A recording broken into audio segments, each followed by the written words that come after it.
शेतकऱ्यांना आधार देण्यासाठी सरकारने मदत जाहीर केली, पण ज्या पद्धतीने जलप्रलय झालेला आहे ते नुकसान एखाद्या पॅकेजने भरून येणारं नाहीये।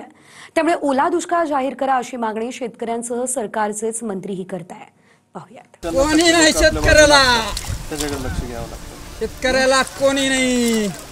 आता हे पीक कपाशी आणि मक्का पाण्याखाली ढगफुटी झालेली, सगळं सोयाबीन आणि कपाशी पूर्ण 5 फूट पाण्यात बुडले आहे। शासनाने सरसकट 1 लाख रुपये मदत जाहीर करावा।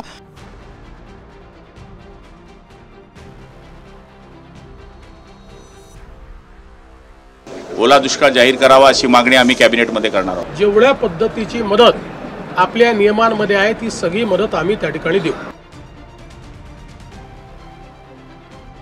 शेतकऱ्यांच्या हातून पिकं पूर्ण गेली आहेत। ढगफुटीसारख्या अतिवृष्टीनं पिकं वाया गेली।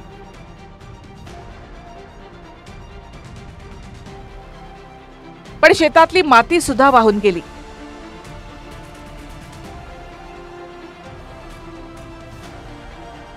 त्यामुळे आता आर्थिक मदतीसह मराठवाड्यासह उत्तर महाराष्ट्रामध्ये ओला दुष्काळ जाहीर करण्याची मागणी शेतकऱ्यांबरोबरच शिंदेंचेच मंत्री गुलाबराव पाटील यांनी केली आहे। योगायोगाने मराठवाड्याच्या जवळच जळगाव जिल्हा असल्यामुळे मराठवाड्यामधला जो फ्लड येतोय तो जळगावमध्ये पाचोरा असेल किंवा इतर भागामध्ये त्याचा प्रादुर्भाव पण झालेला आहे। सामनेर, मुक्ताईनगर, पाचोरा, एरंडोल, कासोदा, धरणगाव, जळगाव अशा बऱ्याच तालुक्यांमध्ये ढगफुटी आणि त्याचप्रमाणे 65 मिलीमीटरच्या मध्ये 100 मिलीमीटर एका दिवसामध्ये पाऊस पडलेला आहे। त्यामुळे मला तरी असं वाटतं की जी स्थिती मराठवाड्याची आहे ती स्थिती उत्तर महाराष्ट्रामध्ये जळगावची असल्यामुळे जळगावसुद्धा सरसकट जळगाव जिल्ह्याकरता ओला दुष्काळ जाहीर करावा अशी मागणी आम्ही कॅबिनेटमध्ये करणार आहोत। ओला दुष्काळ काय, या ठिकाणी जे काही नुकसान झालेलं आहे त्याकरता जेवढ्या पद्धतीची मदत आपल्या नियमांमध्ये आहे ती सगळी मदत आम्ही त्या ठिकाणी देऊ। ओला दुष्काळ नेमका कधी जाहीर होतो आणि त्याचे निकष काय आहेत तेही आपण पाहूया। एका दिवशी 65 मिलीमीटर पेक्षा अधिक पाऊस पडल्यास अतिवृष्टी मानली जाते। अतिवृष्टीमुळे 33% अधिक पिकांचं नुकसान झालं असेल तर त्या भागाला ओला दुष्काळग्रस्त म्हणून जाहीर केला जातो।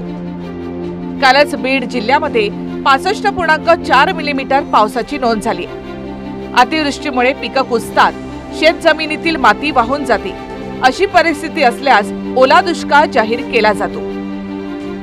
मराठवाड्यामध्ये तर पूरच नाही, महापुराप्रमाणे प्रलय आलाय। त्यामुळे ही स्थिती ओला दुष्काळ जाहीर करण्यासाठी पुरेशी आहे।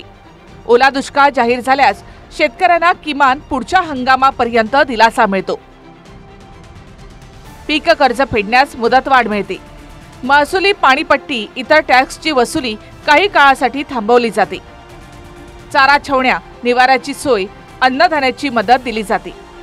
शेतकऱ्यांच्या मुलांच्या शिक्षणासाठी सुद्धा मदत दिली जाते। पर्याय फक्त एकच आहे। पर्याय जो असतो ते सरकार मदत करत असतं आपल्याला, आणि तुम्ही फक्त सरकारला तुमच्या वेदना सांगितल्या पाहिजे। सरकार काय करू शकत नाही शेतकऱ्याचं। सरकार बसला यशीत, त्याला पाहायला सावड नाही शेतकऱ्याकडे येण्याची जाण्याची। काय पंचनामे केले, कोणी आलं का? कोणी आलं नाही। रोड नाही हिंडा, त्या फक्त वावरात कोण जाईल? वावरात जातील ना, बसतील ना ते अधिकारी, त्यांना वावरात यायला टाइम नाही।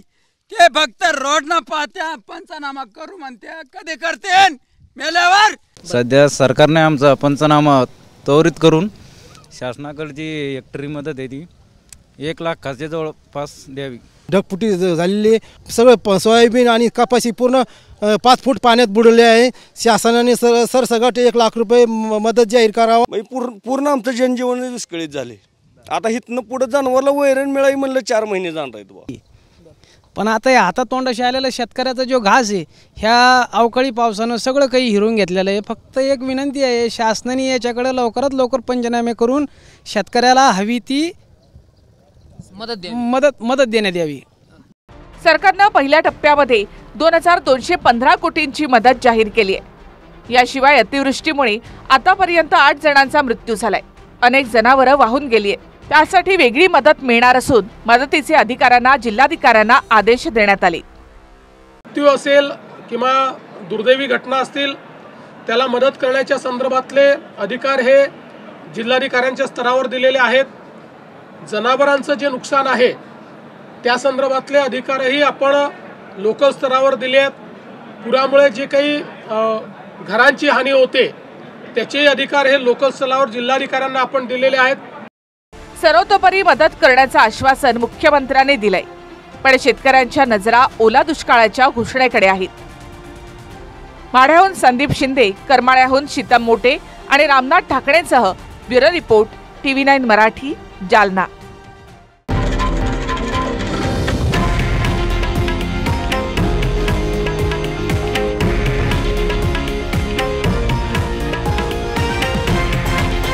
हे आहे देशातील नंबर 1 न्यूज नेटवर्क आणि आपण पाहत आहात TV9 मराठी, एकमेव.